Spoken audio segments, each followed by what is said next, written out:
While some celebrities are doing an about face on Trump, MAGA, and common sense, well, then there's Selena Gomez, who is blissfully, perhaps willfully, but definitely ignorant. We'll get into it all, but first, a word from our sponsor. As we welcome a new year, it's time to focus on what matters most, creating healthier habits, enjoying more moments with family, spending less money on going out to eat. Well, GoodRanchers.com is here to help you turn all of your resolutions into solutions. When you buy your meat from Good Ranchers, you're directly supporting local farms and ranches in the U.S. and skipping the chaos and imported meat in the grocery store. Good Ranchers delivers high-quality, 100% American meat straight to your door so you can start 2025 with better choices, better meals, and better moments at home. Remember to visit goodranchers.com and use my code Tomi to claim $25 off, free express shipping, and your choice of free ground beef, chicken, or salmon in every order for an entire year. If spending more time with family, spending less money on going out to eat, and enjoying quality, nutritious American food is on your resolution list this year, then be sure to visit goodranchers.com and use my code Tomi today for meat that delivers just that. Goodranchers.com, American meat delivered. Also, please be sure to like, comment, and subscribe to the official YouTube channel at Tomi Lahren is Fearless for this episode and all episodes.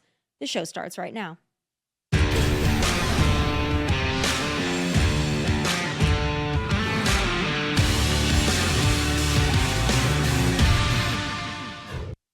So I can't imagine being uneducated or ill-informed enough to cry over criminal, illegal alien, rapists, and murderers being deported, but that's because I'm not Selena Gomez. I just wanted to say that I'm so sorry. All my people are getting attacked. The children. I don't understand. I'm so sorry. I wish I could do something, but I can't. I don't know what to do. I'll try everything, I promise. She has since deleted that post, but this is what happens when you get your news and information from TikTok, folks. It's also why we don't take political advice, cues, or guidance from Disney child stars. These are the types of folks Selena over there is ugly crying over. Rapists, murderers, terrorists, criminal alien scum. Why does she want them to stay? Will she open her giant gated LA home to them? Well, I think not. Also important to note that, to my knowledge, Selena never made an ugly cry video in memory of Laken Riley, Rachel Morin, Jocelyn Nungaray, or any of the other innocent Americans raped and or murdered by one of her precious illegal aliens. Selena Gomez is an idiot. Her crying video, even if moronically well-intentioned, will not stand in Tom Homan or Donald Trump's way. But I do fear what these videos and others like them could do. Lend me your ear, my fellow patriots. Over the course of the next several months, you're going to see a lot of celebrities and other hacks with large followings clutching their pearls and crying about illegal aliens being deported. It is imperative that Republicans with rhino tendencies do not let this deter the mission. They will try. So I guess it's imperative that we make it clear to these folks that we voted for mass deportations, and mass deportations there will be. Joining me now is host of the Undivided podcast, Brandy Cruz. All right, Brandy. Yeah, celebrities, of course. We've got Lady Gaga today. She's going to fight for LGBTQ. Selena Gomez is going to fight for criminal illegal aliens. All of these people are stupid nincompoops. But to my last point there, I'm a little worried that maybe not now, but maybe a couple months from now, this kind of crying and pearl clutching is going to have an impact on certain representatives or senators that might stand in Trump's way. Do you share the same fear? Yeah, first of all, Tommy's fired up today. I love it. Look, I have been accused of having rhino tendencies. So let me just say, for those who've been accused of having rhino tendencies, the pearl clutching isn't getting to me. I share your sentiment about Selena Gomez, crying for we had in Seattle a child predator who was rounded up as part of this. So they will get no sympathy from me. I think it's important that Donald Trump and Tom Homan, as they have been, are crystal clear that right now they are doing targeted enforcements of individuals who are not only in this country illegally, but have, in many cases, violent histories, are wanted in other countries or our own country for murder, for rape. So keeping that message and that narrative clear. Now, I'm not surprised that you have people like Selena Gomez who are so ill-informed, as you said, maybe getting news from TikTok or MSNBC or whatever it is. But also, it's not just celebrities. In our state, our attorney general and our governor had a press conference yesterday having these same sort of sad sentiments about, we're going to be there there for immigrant families that are torn apart and really leaning into the emotional aspect of what's going on. And so they're feeding into that. I mean, in our state, they're already feeding into our highest elected officials this lie that this is something that people should have guilt or feel bad about, when right now it's people who have committed atrocious crimes. I mean, our new governor, Bob Ferguson, who loves to obsess over Donald Trump, you know, he ran as a public safety candidate, which is just a lie. But if he's a public safety candidate, he should be encouraging the removal of child rapists and violent criminals off our street. But he's doing the exact opposite. Why do you think that is? Do you think it's just they want the attention? They want to feel like they're activists? Do you think somehow that they think they're propping themselves up for a bigger political future, being the resistance to Donald Trump? Like, why would they protest so hard in favor of criminal illegal aliens? Because it does not make sense to me as someone who has zero rhino tendencies. Yes. Everything you just said. Yeah. So Bob Ferguson, if you're not familiar, so he's been our governor now for a couple weeks, but he was our attorney general in Washington state for 12 years prior to that. And he led the charge against Donald Trump. He was the first attorney general to sue.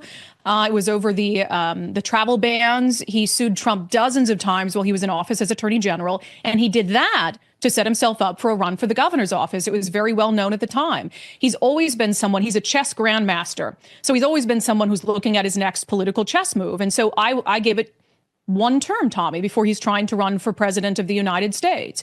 And so I don't know if it's that they're having this sob story over criminal illegal immigrants, aliens. I think that they are trying to, as they always do, gaslight voters into voting based on emotion and not based on reality, because that's what they rely on to stay in office. In those states, perhaps. But, you know, I think we've seen even in California in the last couple of weeks, I said it yesterday, but I think right now with the lack of leadership in that state, if they could redo their 2024 election all over again, I think California would vote for Trump. I really do. I think him coming in the midst of these devastating wildfires and making Mayor Karen Dumbass look like the dumb bass that she is, and humiliating Gavin Newsom at every turn simply with common sense, I think he made it quite obvious that that state lacks real leadership. And I think folks in California were really happy to see Donald Trump there because they could finally get some common sense. Even if they don't like the way he talks, say they don't like what he posts, at least he has effective solutions that are going to help people. I don't know, maybe not have their homes burned to the ground. But just in sticking with this immigration topic for a moment, you've also got certain leaders like Pritzker in, of course, Illinois, who thinks that he's going to run in 2028, posting just flat out lies that somehow ICE came to a public school in Chicago, went to an elementary school to round up illegal aliens. We know that that's not true. That is a lie. This was not ICE. It was Secret Service investigating a threat against Donald Trump over a TikTok ban. And they knew that they were not ICE agents rounding up illegal immigrant children, but he went with a lie anyway. And I don't know, I have yet to see the retraction. So if you feel so strongly that you're protecting immigrants, why do you have to lie about the nature of these raids? Yeah, and the media picks it up like that. I mean, all these things, anything that will make Trump look bad is going to just move a million miles an hour. And so, you know, it's important to push back against those narratives. And again, like you said, it's been proven to be a lie. It was proven to be a lie very, very quickly. And had anyone done their due diligence and just checked with ICE to see if it was its agents before putting out any information, like the governor could have picked up the phone and with one call figured out, is that actually ICE or not? And he chose not to. Instead, he chose to get on, you know, X and with his little keyboard warrior mentality and push that out as the governor of an entire state. I mean, that's truly insane. We've lost all semblance of like desire to be fact-based or not to cause fear, stoke fear and concern. And here's the other thing I'll just say, I was having this conversation the other day with someone about, and I've had this conversation with you before, Tomi, like I was really late to Donald Trump. I think I only started to support Donald Trump like a few weeks before the first assassination attempt. And right now, I mean, I have a smile ear to ear every day based on what's going on in the first week and a half of the Trump administration. My fear is we don't want things to be taken so far that there is this like swing back effect, that the pendulum goes in the other direction. We have like a president AOC in 2028 or something like that. And so I think it's important, like Tom Homan has done, to just be very fact-based, very clear. This is what we're going to do. This is how we're going to carry it out. And we're not going to apologize for it. You know, I see some conservative figures on social media who are taking things in a way that I think is a little hateful. Like, nobody wants to see ICE raids at schools. Nobody. I mean, I don't know if you do, but I don't want to see ICE raids at schools. I mean, if you need to pick up someone who's at a school, you can follow them and do it somewhere else. There's other kids at school who I don't think have to see that. So I don't want to see any of that either. I hope that's not the direction that they're going, because I think that some Americans will tend toward feeling sympathetic in a way that will erode the difficult work that needs to be done and that the Trump administration is willing to do. So here's my position on it. I don't want to see little kids being rounded up either. I agree with you. I mean, nobody wants that. That's just, it's not necessary, really. It doesn't accomplish the mission. However, I will say this. As Tom Homan has repeatedly said, if you are an illegal alien in this country, you should probably be concerned. And he actually said it wonderfully to Caitlin Collins last night on CNN. If he were an illegal immigrant American in Switzerland, he would probably be concerned, because if you're somewhere you shouldn't be, you should probably have some concern. So I think that this narrative that if you're here illegally but you don't rape or murder somebody, don't worry, you're off the table. No, Tom Homan has made it very clear. The priority is criminal aliens, but everybody is going to be looked at. And I often refer back to this. Donald Trump is not the one that said, come one, come all. That was Joe Biden and Kamala and Democrats. They welcomed 10 million plus in. And when people voted for Donald Trump, they didn't just vote for the mass deportation of criminal aliens. They also, like in Chicago, looked around their cities, and New York looked around their cities and said, you know what, this is draining our resources. We cannot afford to have millions of people here. So whereas I think you need to prioritize, I don't think that the Republican narrative should be, hey, you're safe so long as you don't kill somebody. And that would be where I would draw that line, in at least my own opinion on the matter. Yeah, and that's critical to deterrence. That's critical to say, hey, and look at the border. That just shows what deterrence will do in that strong stance. So I agree with you on the messaging 100%, whether that's going to be their priority or not, which it's clearly not. But the border is like a ghost town right now. And that's because of deterrence. And that's because of statements like that. And again, you know, when you have that sort of spin, like it's happening in our state and other blue states, that like, oh, we're going to be there to stand up for immigrant families that are torn apart as a result of Donald Trump's immigration policies.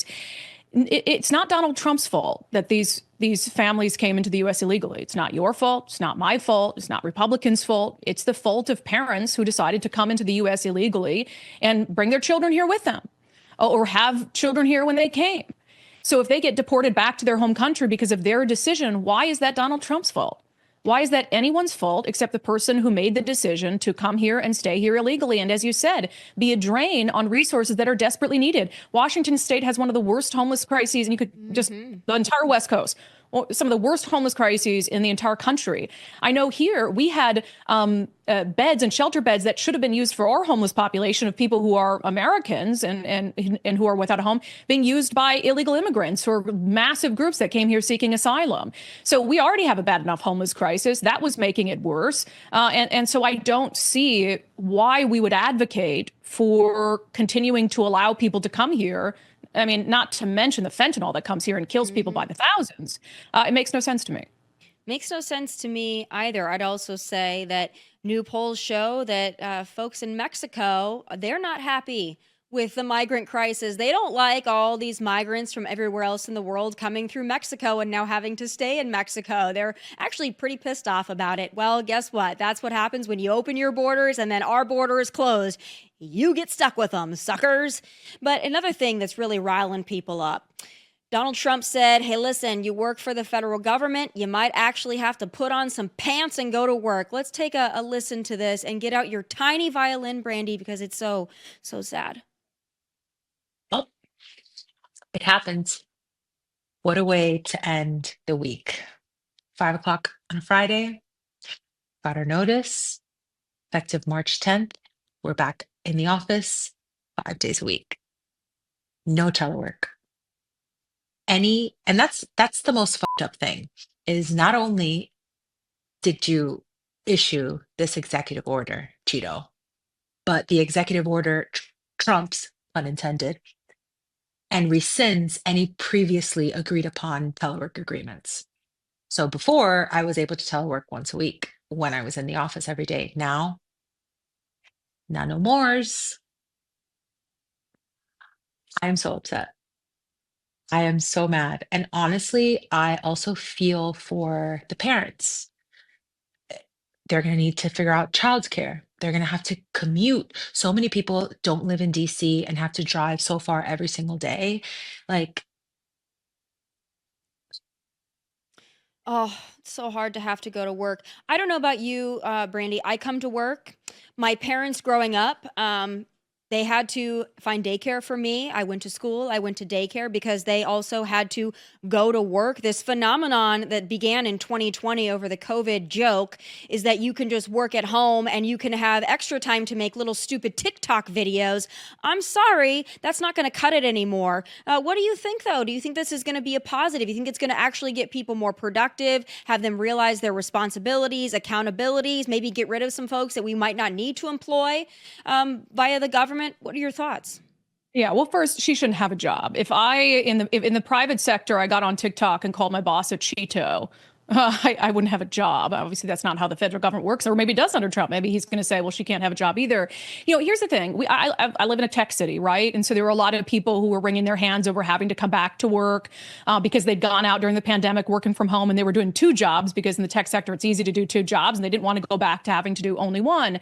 If Donald Trump had come into office, right, and signed an executive order on day one, surprising everyone and saying you have to return to office tomorrow, I would feel differently about it. I'd be like, man, that's kind of messed up. They've figured out the things. They might have children, but Donald Trump said on the campaign trail that he was going to do this. And so they should have at least been anticipating it. And then once he won in November, they knew it was imminent. So it's not like this happened overnight. They've had months to try to make other plans to go back to the office. And it's not even happening overnight right now. I think it's until March that they have. And so at the end of the day, if they don't want to come back to office, they can find a different job. I always compare this like this isn't a North Korean labor camp. This isn't forced labor. This is America. You have the right to choose whether you work somewhere or not. So yeah, maybe it can weed out. We already know the bureaucracy needs to be cut down so they can do Doja's work for them. And they can just say, and that's what honestly, I think tech companies in Seattle were doing is saying, hey, we need to cut down on our workforce a little bit. The economy had slowed down. So let's just order people back to the office and then we'll shave off, a chunk of our workforce that doesn't want to come back. And so that might be useful. But, getting on TikTok and whining that you have to go back to the office, talk about white privilege, Tommy. You know what that looked like to me? That looked like white privilege.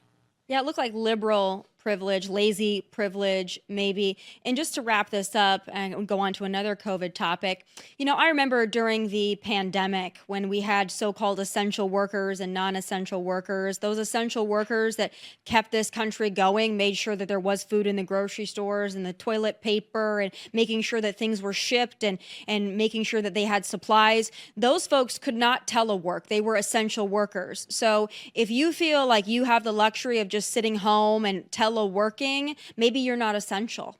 I don't know. Maybe you should find a way to become essential in some capacity. We've also got empty buildings in Washington, D.C. that we're also paying for on top of paying for these workers who want to work from home or on vacation or wherever. So I have no tolerance for it. Another thing that I'm really happy to see that Donald Trump has done is say, listen, if you were pushed out of the military due to the unconstitutional COVID vaccine mandate, we're bringing you back. We're reinstating your rank, giving you back pay, full benefits.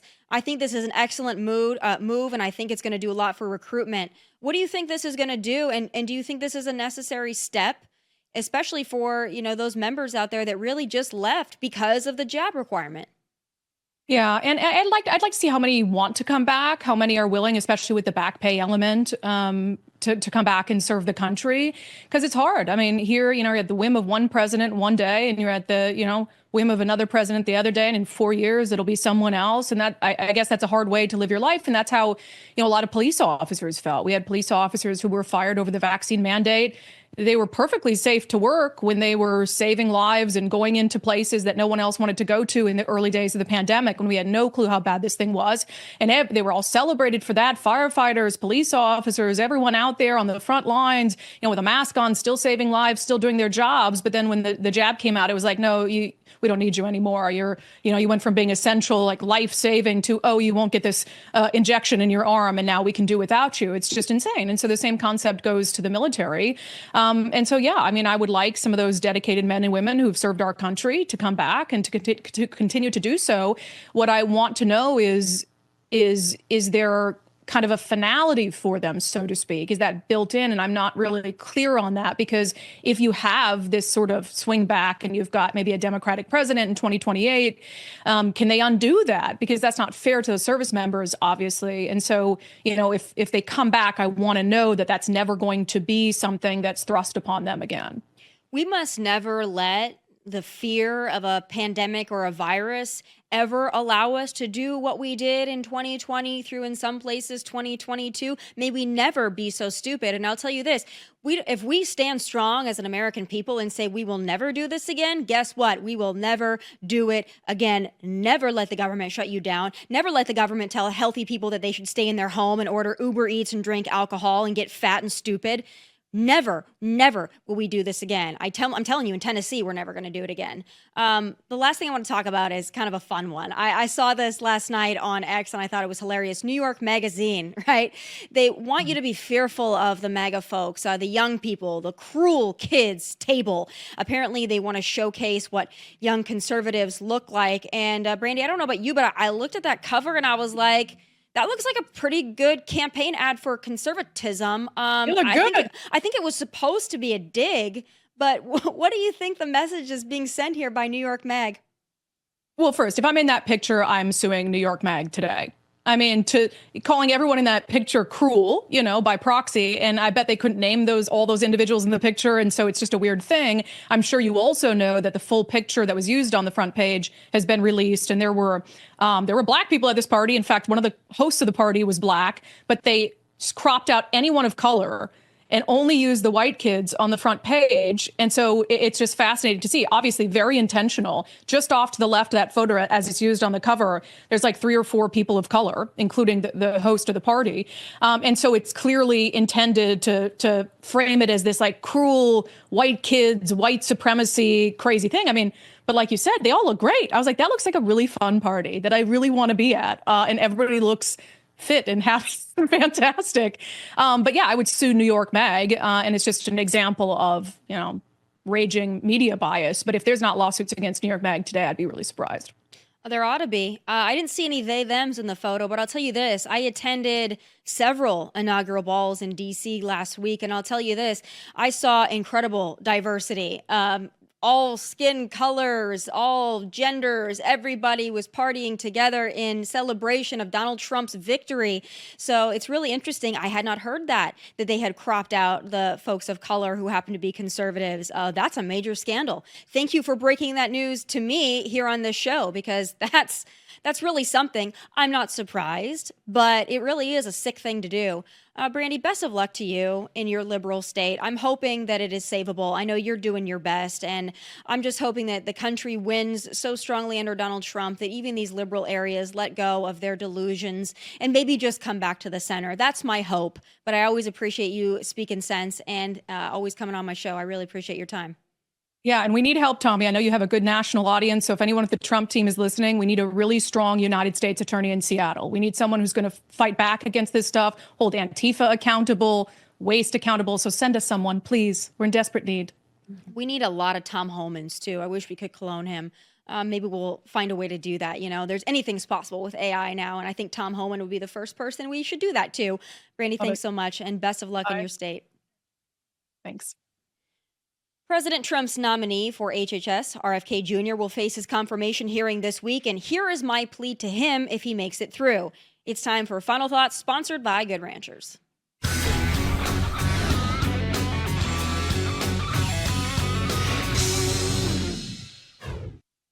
This week, RFK Jr. will face what I'm sure will be a contentious and fiery confirmation hearing. He's sure to take incoming from both the left and the right over everything from his stance on vaccines to big pharma, abortion, and our food supply.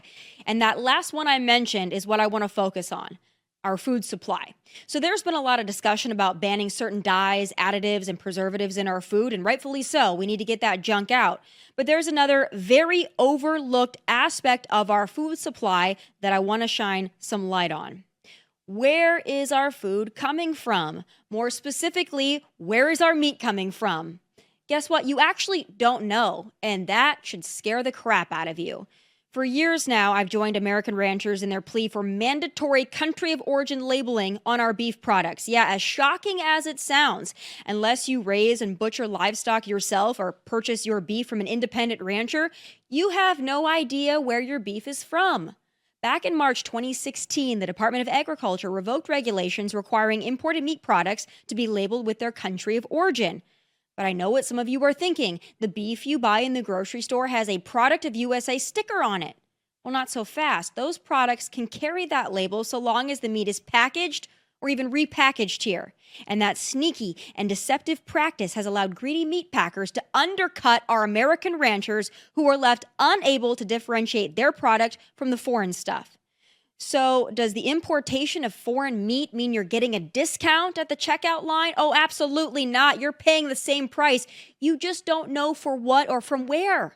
Look, I come from generations of American ranchers, so this issue is obviously very close to my heart, but I know you might not actually give a hoot about it saving American ranchers. Still, you should care where your meat is coming from. And now, more than perhaps ever before, we are relying on these farmers and ranchers to keep our country afloat.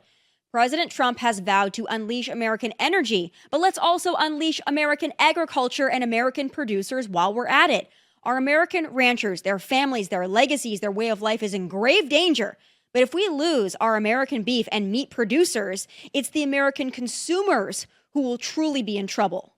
RFK Jr., if you were listening to this, please help. Those are my final thoughts. Remember, you can catch this show on Fox Nation along with my new show, 100 Days, also on Fox Nation. Please like and subscribe to our YouTube channel at Tomi Lahren is Fearless. I will see you back here tomorrow live at 1 p.m. Eastern. And programming note, I will be out of the office on Thursday and Friday, but don't worry, I have plenty to say when I get back on Monday. From Nashville, God bless and take care. Hey, thanks for watching. If you want more of my hottest takes, must-see conversations, and of course, my final thoughts, click here and make sure you subscribe here so you never miss a beat. I'll be here every weekday, and I hope you'll join me.